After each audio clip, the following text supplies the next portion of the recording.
family and her loved ones. In my national capacity as the first female ambassador of my country at the United Nations, I know that many women ambassadors since then owe Secretary Albright an enormous debt of gratitude. Her informal group of women ambassadors, which she dubbed the G7, was an important step for a more inclusive United Nations. Perhaps one day we will see here a G97 where half of the ambassadors are indeed women. And on behalf of the Council, I'd like us all present to stand and observe a minute of silence in memory of Madeleine K. Albright.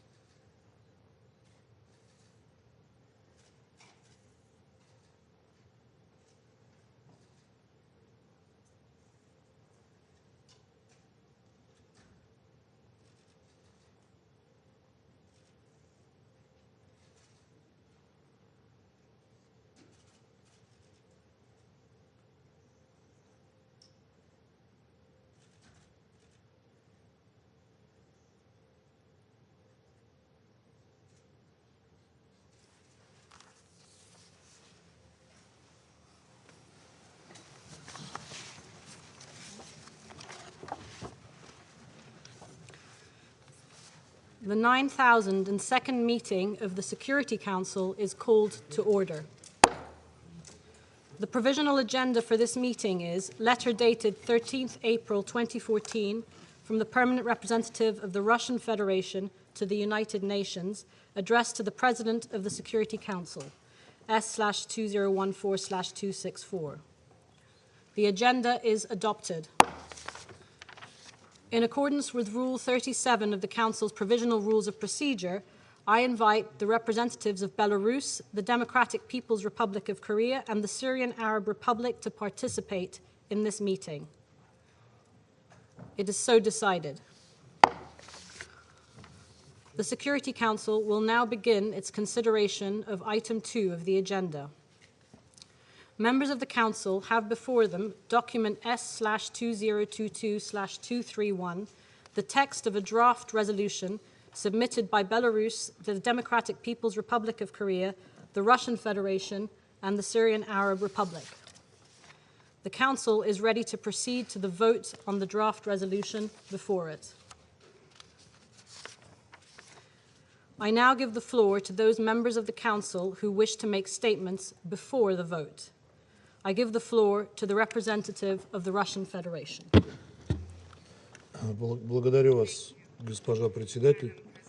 В начале нашей встречи хотел бы отметить, что мы были воодушевлены инициативой наших мексиканских и французских коллег, выдвинувших в начале марта проект резолюции о гуманитарной ситуации на Украине. Однако этот порыв почти сразу же был подмят нашими американскими и британскими коллегами, заявившими, что без осуждения России этот проект им не нужен. Остальные члены западного лагеря были вынуждены взять под козырек. В итоге вместо решения гуманитарных аспектов мы стали заниматься политикой и взаимными обвинениями. А вместо того, чтобы обсуждать и дорабатывать текст, западные страны безосновательно заявили, что Совет Безопасности якобы не может согласовать проект резолюции, гуманитарной резолюции по Украине, представленный Россией. Госпожа председатель, мы категорически не согласны с тем, что Совет не в состоянии принять резолюцию по украинскому гуманитарному досье. Мы выносим на голосование сегодня текст, основанный на франко-мексиканском предложении, однако лишенный какой-либо политизации, аналогичной в этом плане другим гуманитарным резолюциям Совета.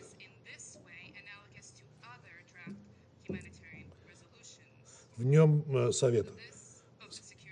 нем были бы весьма заинтересованы ООНовские гуманитарщики на земле, которым мало что даст любая гуманитарная резолюция в Генассамблее. Поэтому, уважаемые коллеги, выбор за вами. Продолжаться ли занимать спекуляциями вокруг оказания гуманитарной помощи Украине или же принять резолюцию Совета Безопасности, которая станет важным практическим шагом и подспорьем для гуманитарщиков. Благодарю вас. I thank the representative of the Russian Federation for their statement, and I now give the floor to the representative of the United States. Thank you, Madam President. Once again, Russia is attempting to use this council to provide cover for its brutal actions. It really is unconscionable that Russia would have the audacity to put forward a resolution asking the international community to solve a humanitarian crisis that Russia alone created. The United States intends to abstain on this text because, to state the obvious, Russia does not care about the deteriorating humanitarian conditions or the millions of lives and dreams the war has shattered. If they cared, they would stop fighting. Russia is the aggressor, the attacker, the invader, the sole party in Ukraine engaged in a campaign of brutality against the people of Ukraine. And they want us to pass a resolution that does not acknowledge their culpability. We have all seen the pervasive videos of millions of Ukrainian women and children fleeing for their lives. We have seen the images of bloodied pregnant women being carried out of the rubble, including a mother and her baby who tragically died 2 weeks ago. We have seen the shelling of kindergartens, orphanages, and humanitarian corridors, attacks hitting apartment buildings, gas and water pipelines, and a nuclear power plant, shootings of people waiting in bread lines. We have seen cities under siege and corpses in the streets and journalists killed in the crossfire. We have seen shelling by Putin's forces kill a 96-year-old Holocaust survivor in Kharkiv, Ukraine. And if we are to believe Russia's disinformation, these are all movie sets with actors. And we remain deeply concerned as we warned for the third time here yesterday that Russia may be planning to use chemical or biological agents. Russia alone is to blame for the war in Ukraine. And mark my word, Russia will continue to be held accountable for what it is doing to the people in Ukraine. Russia is trying to make this council complicit in its flimsy fabrications by putting forward a resolution that makes no mention of its role as the sole cause of this crisis. And our vote will show that we will play no part in that. Russia continues to block this council from carrying out its mandate. The United States stands with the people of Ukraine. The overwhelming majority of United Nations member states stand with Ukraine. Our chorus of voices is why Russia's cynical effort to use this institution to spread disinformation and propaganda won't work. As the vote today will show, Russia's disingenuous efforts to deny the truth of its actions will continue to fail. I want to thank you, Madam President, for offering a moment of silence for the amazing Madeleine Albright. And if I can end with a quote from Madeleine, Secretary Albright once warned, "Take it from someone who fled the Iron Curtain. I know what happens when you give the Russians a green light." And that is what we will do today if we pass this resolution. Thank you very much. I thank the representative of the United States for their statement. I shall put the draft resolution to the vote now. Will those in favor of the draft resolution contained in document S/2022/231 please raise their hand?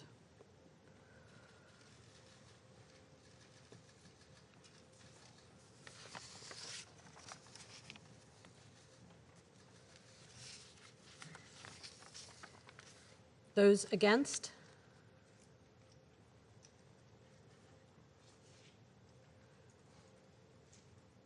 Abstentions.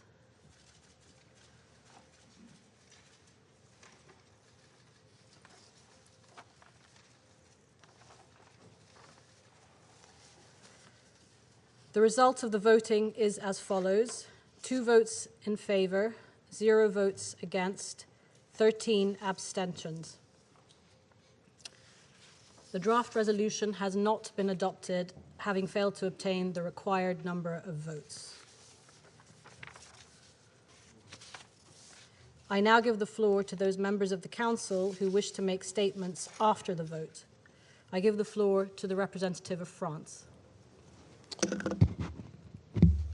Madame la Présidente, la France n'a pas voté en faveur du projet de résolution présenté par la Fédération de Russie parce que ce texte constitue une manœuvre de Moscou pour légitimer son agression contre l'Ukraine.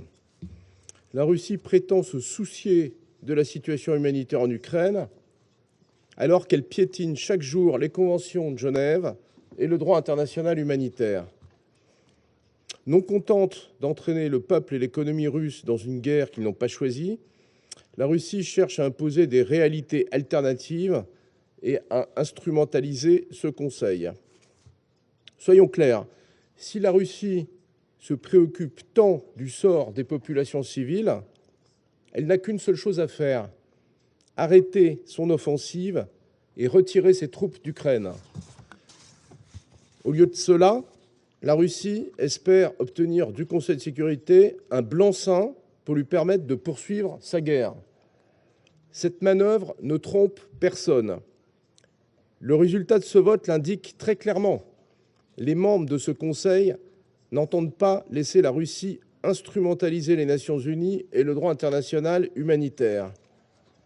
Madame la Présidente, la France et le Mexique ont négocié de bonne foi un projet de résolution au Conseil de sécurité avec l'objectif d'obtenir une cessation immédiate des hostilités et d'apporter des réponses concrètes à la catastrophe humanitaire qui se déroule en Ukraine. Face à la réalité de l'obstruction russe, nous avons décidé ensemble de porter cette initiative à l'Assemblée générale. Un groupe transrégional a élaboré un projet de résolution. L'Assemblée générale doit jouer son rôle et demander une cessation immédiate des hostilités, indispensable pour protéger les populations civiles, mettre un terme à cette guerre et exiger le plein respect du droit international humanitaire. Je vous remercie. I thank the representative of France for their statement. I now give the floor to the representative of the United Kingdom. Thank you, Madam President. Since Russia invaded Ukraine 27 days ago, 3.5 million refugees have fled the country, and another 6.5 million people have fled their homes within Ukraine. 12 million Ukrainian people now need humanitarian aid. In Mariupol, Russia first bombed the maternity hospital. Then Russia bombed the theatre where children were sheltering from attack. Over 100,000 people in Mariupol are now under medieval siege. There is no drinking water or food for those trapped in the city. The UK is in no doubt that there is a humanitarian crisis in Ukraine. As the Secretary-General said yesterday, the Ukrainian people are enduring a living hell. The UK's offer of emergency and humanitarian aid to support Ukraine now totals around £400 million to help deal with the immediate need. And the UK is in no doubt that Russia's invasion is triggering a wider humanitarian crisis. Worldwide, food, energy, and fertilizer prices are skyrocketing, threatening, as the Secretary-General said, to spiral into a global hunger crisis. As Solzhenitsyn reminded us, it is high time to remember that our first allegiance is to the human race. So the UK will not vote for any resolution, either here or in the General Assembly, that does not recognise that Russia is the sole cause of this unfolding humanitarian catastrophe, and therefore key to ending it. Russia's draft called for all parties to respect international humanitarian law. It ignored that Russia is committing war crimes. Russia's draft called for the protection of civilians, including women and children.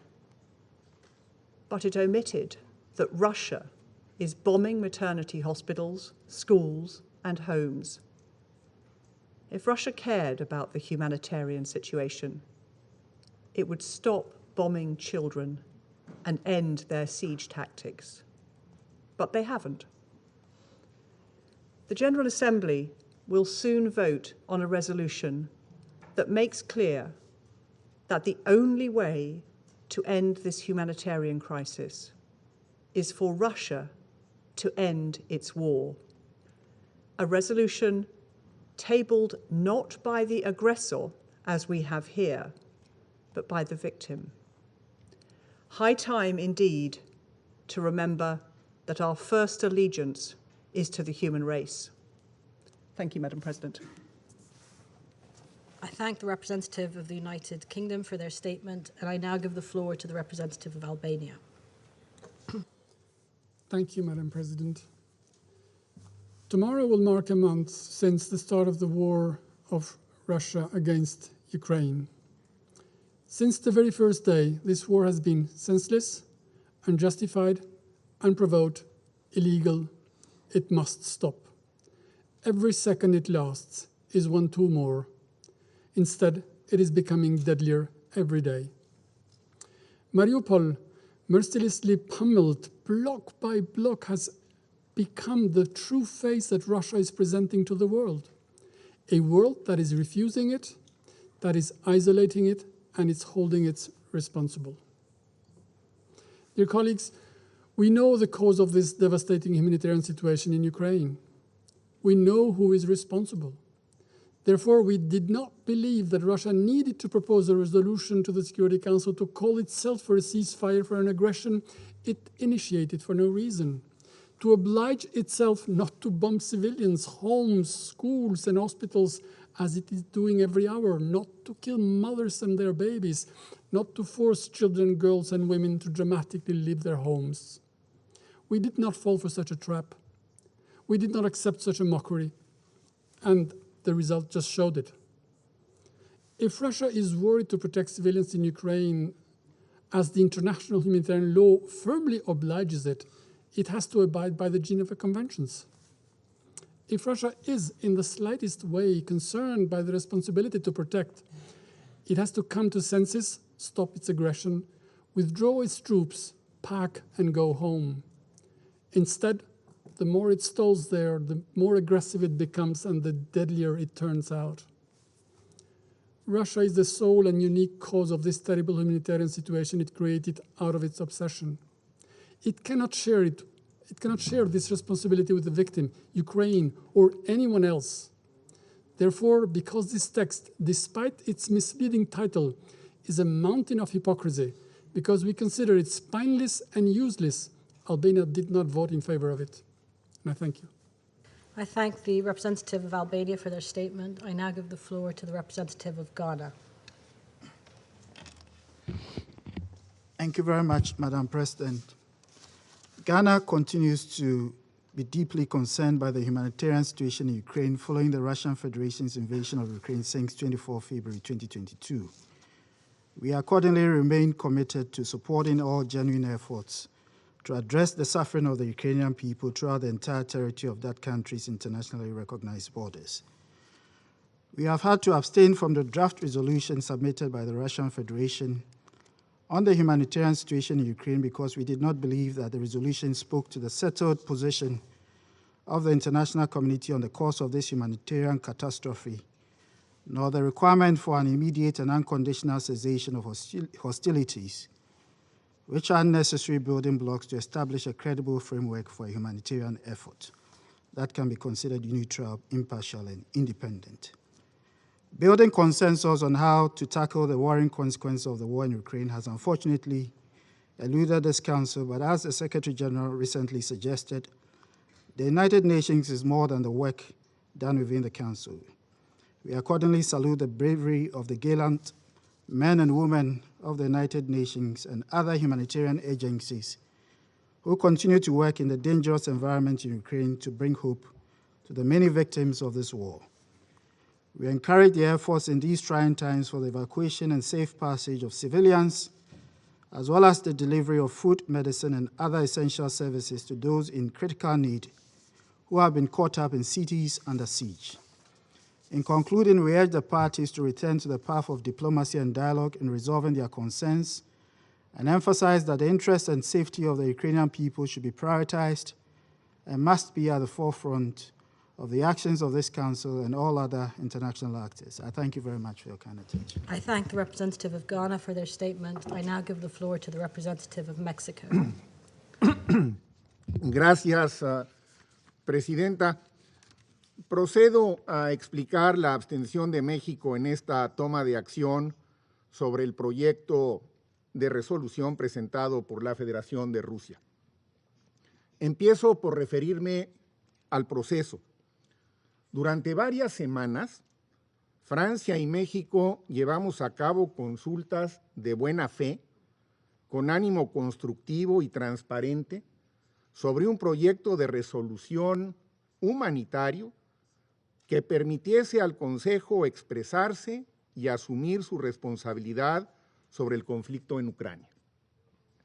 Este proceso permitió un intercambio franco de posiciones con la mayoría de los miembros del Consejo de Seguridad, con el propósito de encontrar un texto equilibrado que pudiera contar con el apoyo necesario para ser adoptado. Después de dichas consultas, nos quedó claro que no estaban dadas las condiciones para alcanzar dicho acuerdo. Curiosamente, fue a partir del anuncio que hicimos México y Francia el pasado 14 de marzo de llevar esta iniciativa a la Asamblea General, que tiene en su agenda el tema a discusión por virtud de su resolución 377, que invocamos aquí en este Consejo el pasado 27 de febrero, que fue entonces cuando la Federación de Rusia decidió, sin previo aviso, presentar un texto alternativo para ser votado al día siguiente. Este proceder contrasta con la disposición al diálogo con la que hemos conducido el proceso desde su inicio. Si bien la delegación rusa pospuso la votación del texto y lo ha pospuesto y reagendado en varias ocasiones, el proyecto no tomó en cuenta ninguna de las posiciones presentadas por México y, para fines prácticos, por ningún otro, toda vez que el proyecto puesto en azul el 16 de marzo únicamente cambia el orden de 2 palabras con respecto a la versión original. De manera puntual, por lo que respecta al contenido sustantivo del proyecto, quisiera aclarar que, aunque pareciera que contiene algunos de los elementos del borrador desarrollado originalmente por Francia y México, se trata de una versión editada que tergiversa el sentido de varios de los párrafos. El equilibrio que comenzaba a forjarse después de más de 2 semanas de negociaciones y que sirvió de base para el texto que se discute ahora en la Asamblea General, quedó excluido. El texto en cuestión no contiene alusión alguna al artículo 2.4 de la Carta de la ONU sobre la prohibición de la amenaza o el uso de la fuerza contra la integridad territorial y la independencia política de los estados. Tampoco hace referencia al cese inequívoco de las hostilidades y pensamos que ambas son premisas fundamentales para detener la crisis humanitaria que se vive en Ucrania. Un texto omiso en ese sentido no responde ni a la realidad en el terreno, ni a la evolución de las apremiantes necesidades de la población civil. Concluyo, Presidenta, reiterando la disposición de mi delegación de mantener nuestra plena disposición al diálogo franco, constructivo, con todas las delegaciones y en todos los espacios pertinentes de las Naciones Unidas, con el único propósito de asegurar que existan las condiciones en el terreno que permitan que la asistencia humanitaria llegue a quienes la necesitan de manera expedita, segura e irrestricta. La prioridad para México en este terrible conflicto ha sido y seguirá siendo, en ejercicio pleno de nuestra soberanía, la acción humanitaria, la protección de civiles y el respeto al derecho internacional humanitario. Gracias, Presidenta. I thank the representative of Mexico for their statement. I now give the floor to the representative of Ireland. Thank you, Madam President. Madam President, Ireland abstained in this afternoon's vote for a clear and simple reason. The resolution tabled by the Russian Federation does nothing to ease the humanitarian suffering of the Ukrainian people. Indeed, the draft before us today failed to call for the very thing that would end civilian deaths, that would stop the destruction of Ukrainian cities, that would facilitate safe and unhindered evacuation of civilians and humanitarian access. That is, this resolution failed to call for an immediate and unconditional end to hostilities. It was simply a cynical abuse of the multilateral system by the aggressor in this war. If the Russian Federation wishes to take action to relieve the humanitarian suffering of the Ukrainian people, it should end this war now. Madam President, Ireland could not vote in favour of a resolution that purported to address the humanitarian situation, but which did not recognise the cause of the humanitarian crisis that is engulfing Ukraine. A humanitarian crisis with global consequences that is causing food insecurity on other continents. We remain horrified by the humanitarian suffering being endured by millions of people in Ukraine and the plight of those forced to leave their families and their countries and their country. Ireland's priority is to address and alleviate the deteriorating humanitarian situation in Ukraine, and we are committed to working constructively with all those who share this goal. Finally, Madam President, it is a matter of deep regret that we, members of this Council, have not been able to act collectively to address the suffering of the Ukrainian people. We have been prevented from doing so by the actions of the Russian Federation, the aggressor in this war. It is shameful that a permanent member of this Council has acted in this way. Thank you, Madam President. I thank the representative of Ireland for their statement. I now give the floor to the representative of Norway. Thank you, President. Let me start by restating a fundamental principle. A party to a conflict cannot expect to be perceived as neutral. In the spirit of the UN Charter, they should not neither be the author of council drafts, nor should they take part in voting on the very same conflict to which they are a party. And no one can be in doubt of the Russian Federation's status as a party. Yet, in meeting after meetings and in numerous letters, Russia expects us to accept their accounts, reports, and views as if they were coming from a neutral place. President, for nearly a month now, Russia has continued its reprehensible invasion of Ukraine. Civilians are being attacked, injured, and killed, even as they try to flee to safety. Homes, schools, hospitals are being bombed by Russia as we speak. What we have before us today is not a neutral and balanced humanitarian resolution. It is a distraction. Russia's war against a fellow UN member state is a clear violation of the sovereignty and territorial integrity of Ukraine, of international law, and the very principles of the UN Charter. If the Russian Federation cares about the protection of civilians in Ukraine, it can stop this senseless war. That is the way to bring an end to the humanitarian catastrophe in Ukraine. Russia can end this war, and they should do it now. Thank you. I thank the representative of Norway for their statement. I now give the floor to the representative of Brazil. Thank you. Madam President, Brazil remains gravely concerned with the humanitarian situation arising from the ongoing conflict in Ukraine. Increased reports of civilian casualties, including children, as well as the growing number of refugees and internally displaced people, reveal that the situation continues to deteriorate. As the main organ for the maintenance of international peace and security, the Security Council should be able to address humanitarian situation in Ukraine, despite different political views.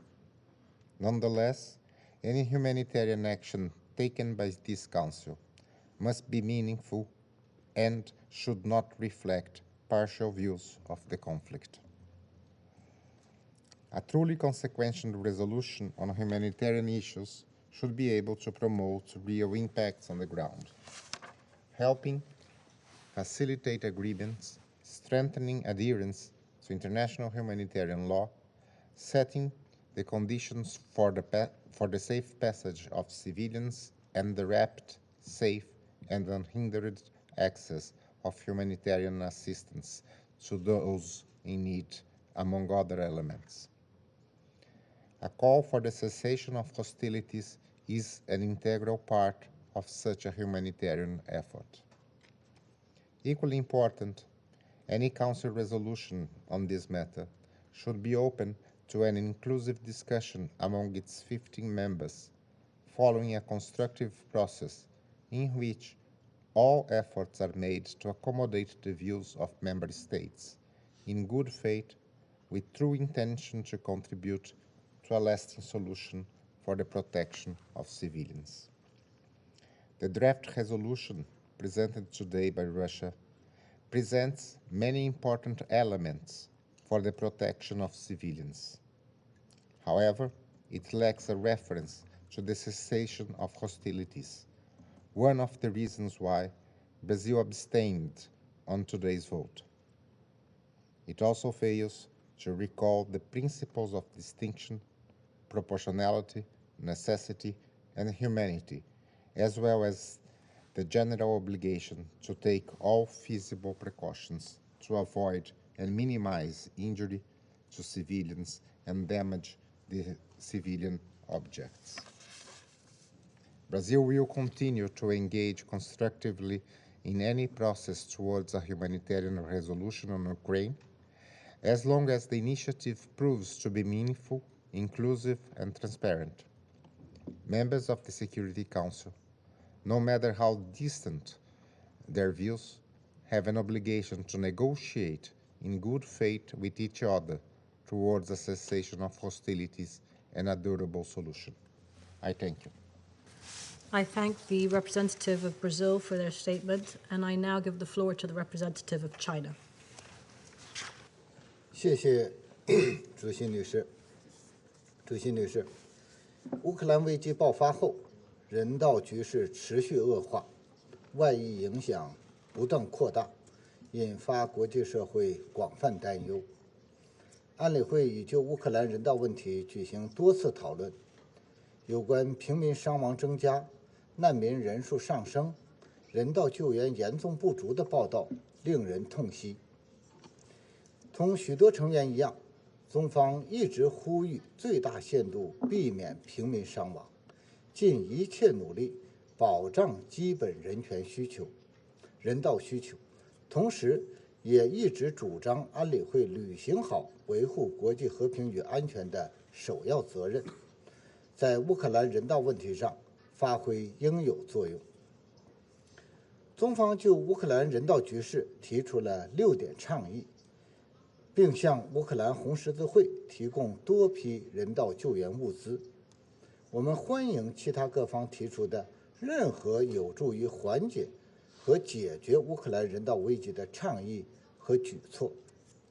过去几周，安理会就法国、墨西哥以及俄罗斯各自提出的决议草案进行了反复磋商，中方一直积极参与，始终呼吁各方聚焦人道问题，超越政治分歧，尽最大努力寻求共识，为应对当前的人道危机做出积极努力。安理会最终未能达成最广泛的一致，这令人遗憾。国际社会普遍希望尽快实现停火，这也是中方的强烈期待。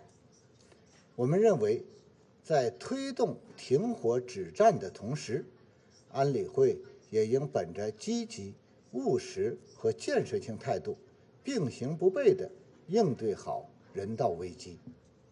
中方对有关决议草案投赞成票，根本出发点是推动国际社会高度重视乌克兰人道局势，呼吁有关当事方就人道问题加强协调，切实保护平民，特别是妇女、儿童等脆弱群体的安全，为人员撤离和人道救援行动提供便利。我们欢迎联合国就人道援助发挥协调作用，支持乌克兰危机协调员工作，鼓励联合国人道协调办公室、联合国难民署等机构积极开展行动，动员国际社会向所有有需要的人提供无差别的人道救援，帮助乌克兰和周边国家安置难民和流离失所者。联大第46182号决议确立的人道、中立、公正原则，应在人道救援行动中得到严格的遵守。主席女士，中国奉行独立自主的外交政策，一贯从事情本身的是非曲直出发，本着负责任的态度，确定我们对有关问题的立场主张。在乌克兰问题上，中国始终坚持各国主权、领土完整都应得到尊重，联合国宪章宗旨和原则都应得到遵守，各国合理安全关切都应得到重视，一切有利于和平解决危机的努力都应得到支持。乌克兰危机为世界带来严峻挑战，目前的关键是当事方展现政治意愿，尽快通过谈判找到妥善解决办法。国际社会应为和平创造空间，为政治解决留有余地。当务之急，要呼吁各方保持最大克制，避免平民伤亡，防止出现更大规模的人道危机。长久之道在于摒弃冷战思维，不搞集团阵营对抗，逐步构建均衡、有效、可持续的全球和地区安全构架。中方将继续致力于劝和促谈，为和平发声，为和平尽力。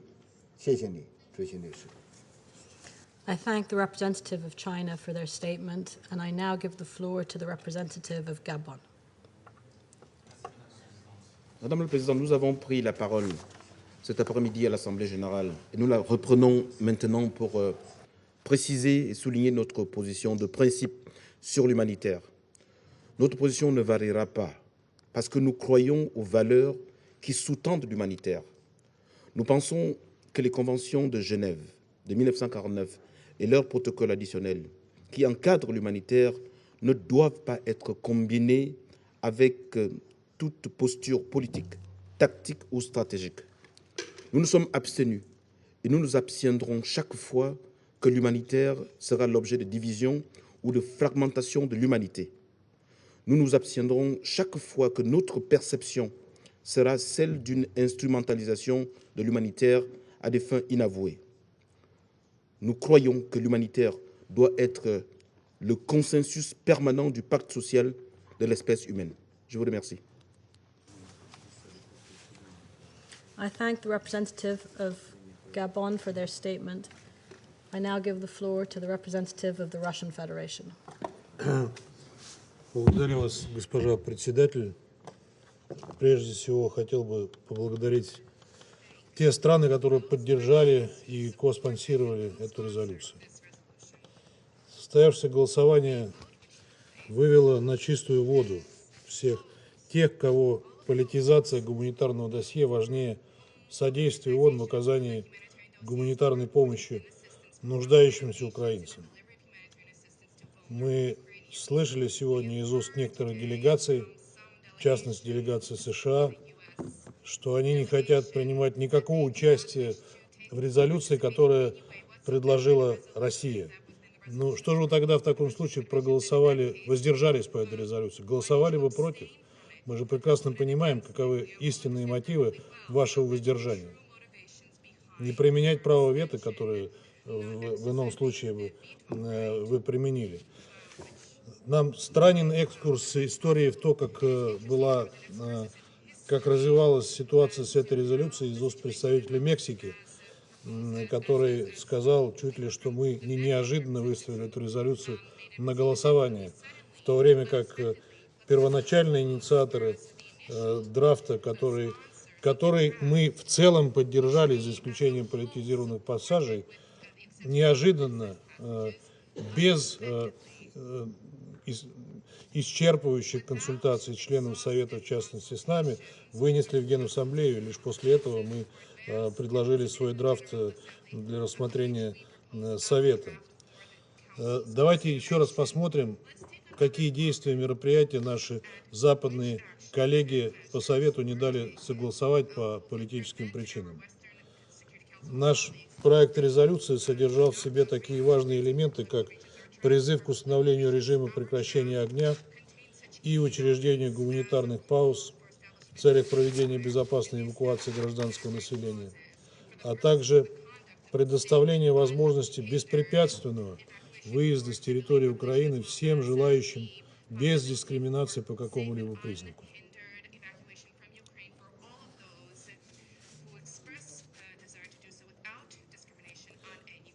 Призыв не подвергать атакам объекты критической инфраструктуры, призыв не размещать тяжелую военную технику в жилых кварталах и густонаселенных районах,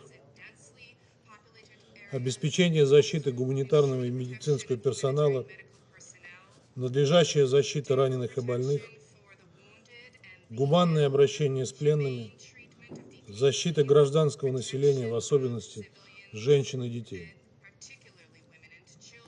Поэтому, уважаемые коллеги, когда вы сетуете в этом зале или с трибуны Генеральной Ассамблеи, что какие-либо из перечисленных мною пунктов не выполняются, мы вам будем напоминать, что они были перед вами, но вы по политическим причинам отказались за них голосовать. У вас был выбор, и вы его сделали.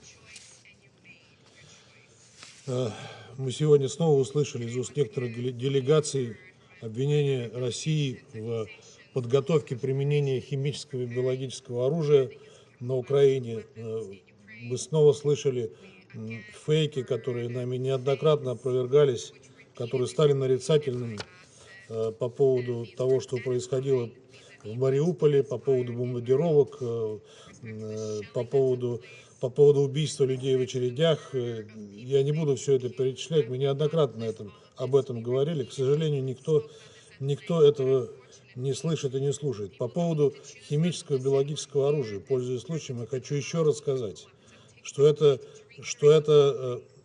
невообразимое обвинение в отношении России. Поверьте, мы имеем другие средства ведения боевых действий, мы не нуждаемся в применении химического и биологического оружия. Обвинять в этом Россию просто недостойно. Тем более, что мы это оружие давным-давно уничтожили. Отсутствие гуманитарной резолюции Совета Безопасности, безусловно, существенно осложнит жизнь гуманитарщиков на земле, позволит украинской стороне и дальше игнорировать требования по установлению режима прекращения огня, для вывода людей по гуманитарным коридорам. Киев будет продолжать использовать гражданское население в качестве живого щита и, вопреки международному гуманитарному праву, размещать тяжелые виды вооружений у больниц и детских садов. Что касается доставки гуманитарной помощи, то мы будем стремиться решать эту задачу, как решали ее последние 8 лет для населения Донбасса, о страданиях которого вы предпочитаете не вспоминать. Мы сегодня слышали, как представитель Великобритании напомнил нам, что мы одна человеческая раса. Согласен с этим, к сожалению, многие страны, включая Великобританию, вспоминали об этом в других эпизодах. Я не буду все их перечислять. И мне кажется, сегодня неподходящий момент, чтобы цитировать кого-то. Мы жалеем о любых жертвах конфликтов. Любая человеческая жизнь бесценна.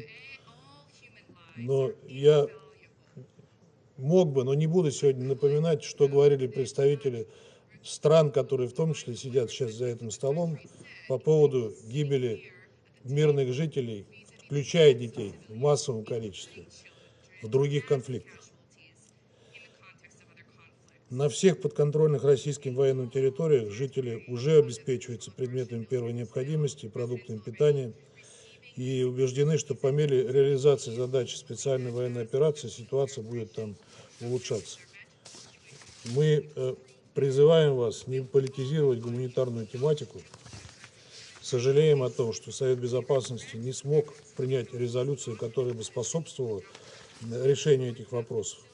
Тем не менее, рассчитываем на то, что